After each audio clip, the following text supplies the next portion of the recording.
Where do you think China-U.S. Trade negotiations are headed? What would a grand bargain look like?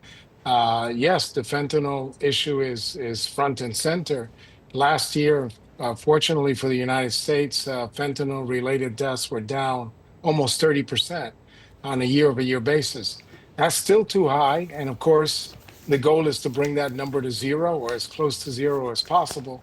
When that issue is resolved, those fentanyl-related tariff charges will disappear, and that will be a good thing. Professor Liu, why is fentanyl such a big deal? U.S. is really a victim of the drug trafficking. There's no doubt about that. And so many lives have been cost. But the issue is that whether it is really China who is really supplying this directly to the United States. So the investigation by the Drug Control Organization in the United States says that much of it is really handled in the last mile issue. So the fentanyl by itself is really having multiple purposes. It's like a butcher knife.